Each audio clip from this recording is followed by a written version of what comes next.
Robin Hood Radio presents Stage Right or Not with Michele Willens. Michele is a longtime journalist and herself is a published playwright of several theatrical works. She's a frequent contributor to the Huffington Post, Daily Beast, and the Atlantic websites.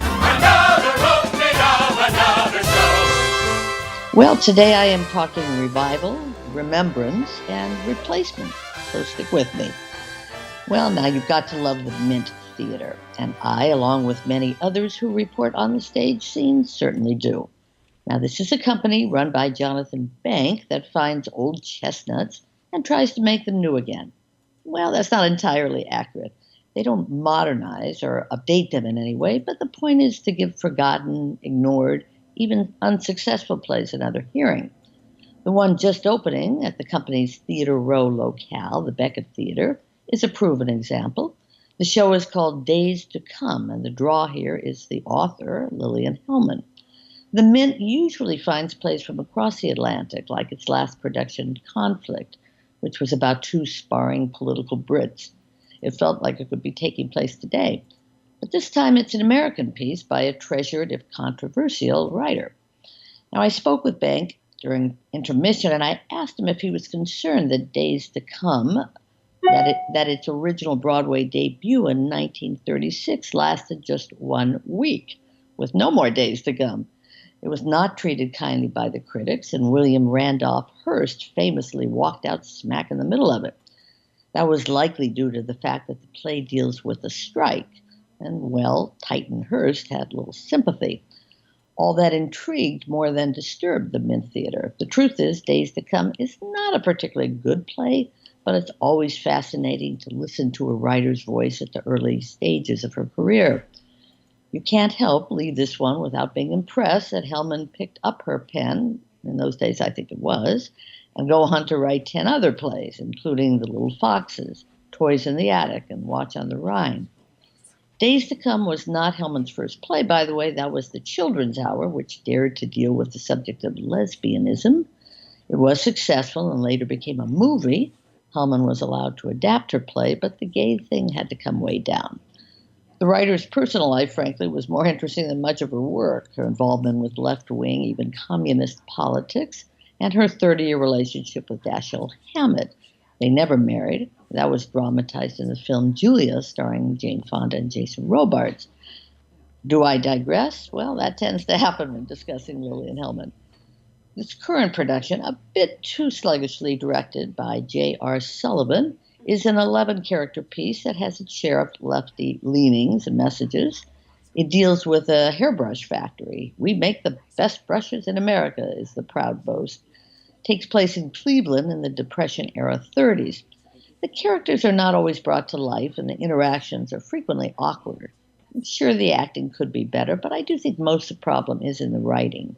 A few too many ideas, not quite integrated enough. But Hellman could certainly write. Some of my favorite lines include, "In the business world, there is no reward for virginity. I'm working for a man who doesn't want me to work for him."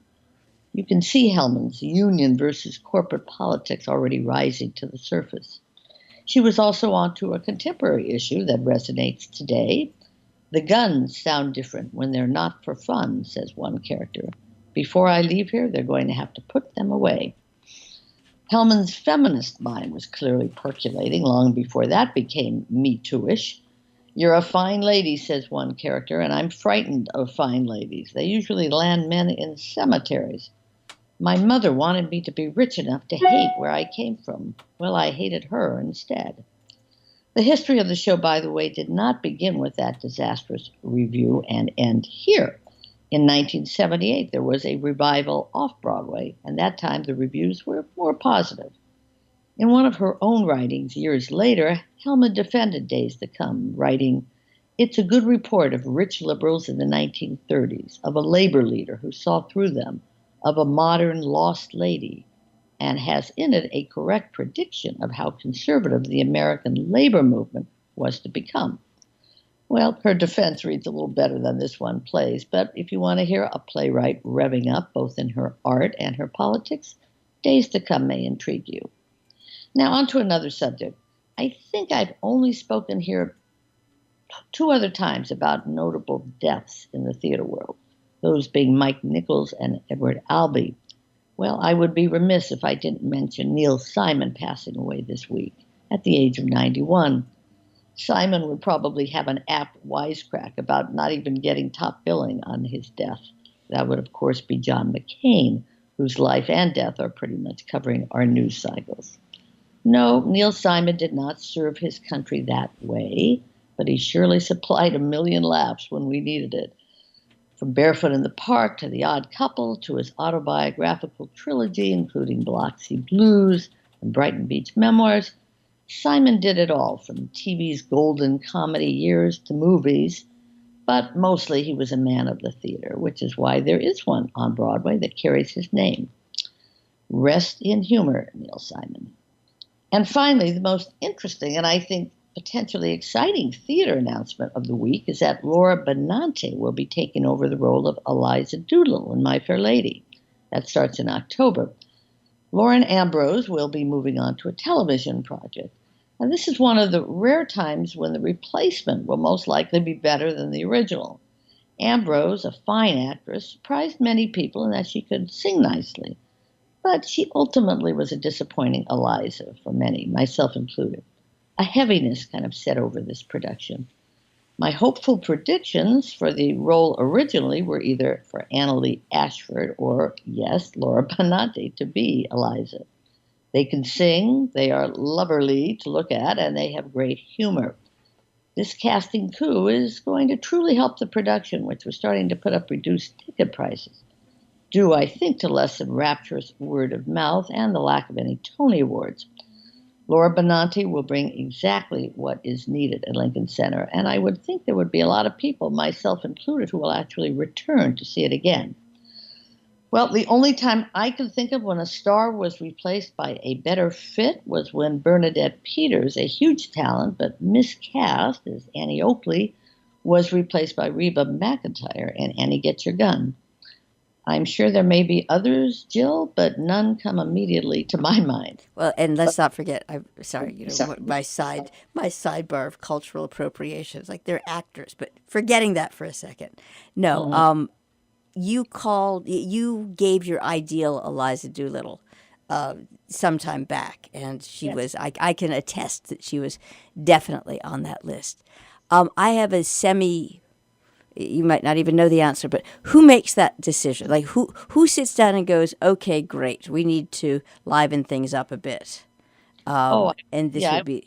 I'm sure the producer, maybe the director. Is a big director there, Bartlett Sher, I think, and he's a big part. But I think with Lincoln Center, that's a pretty prestigious company, and things were faltering. There's no doubt, and I'm not saying I don't believe that Lauren Ambrose had something to go off to. I don't think they're making that up.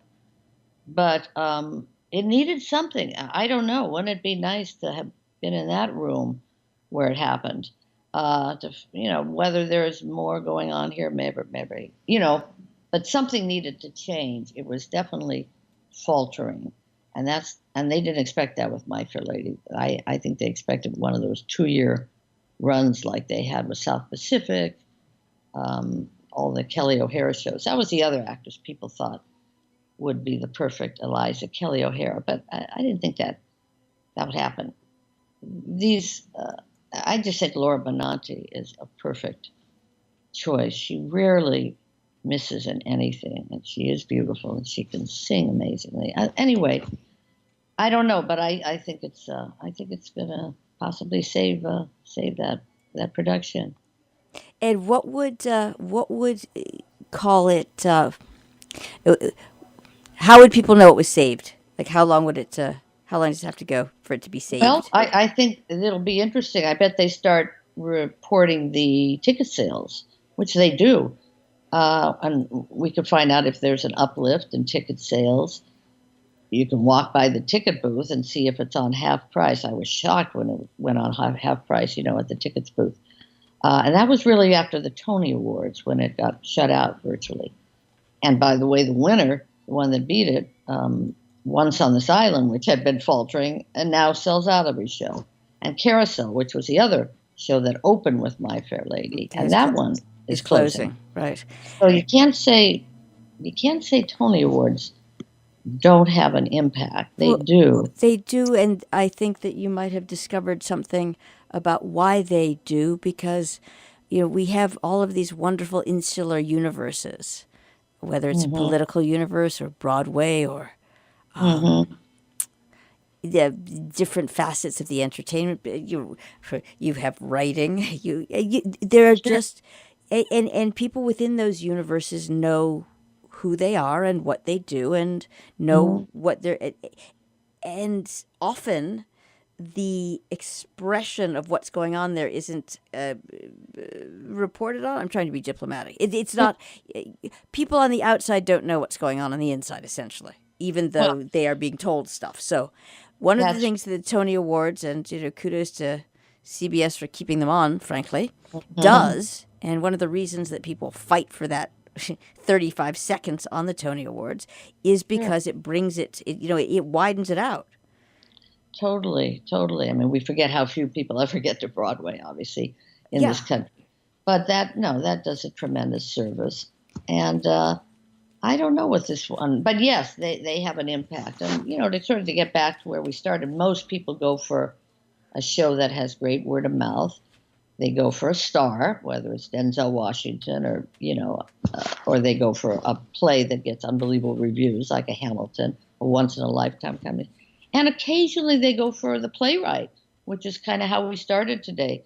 And here's one, Lillian Hellman, who's been long gone and was not that lovable a character, but was always of interest. And people are going to see this. I predict this will be one of Mint's most successful productions, simply because of her name, Lillian Hellman. People got excited about it. And it was a play that very few of us had ever heard of, even though we thought we know all of her work. So every once in a while there's a playwright. I mean, yes, of course, Eugene O'Neill or, Tennessee Williams, but those are ones, the same ones come back and back and back. This one, very few people knew, and there's just always intrigue for some reason with Lillian Hellman, kind of a woman ahead of her time. So now she's getting her days. Her days have come. Stage Right or Not with Michele Willens, produced in the studios of Robin Hood Radio, robinhoodradio.com.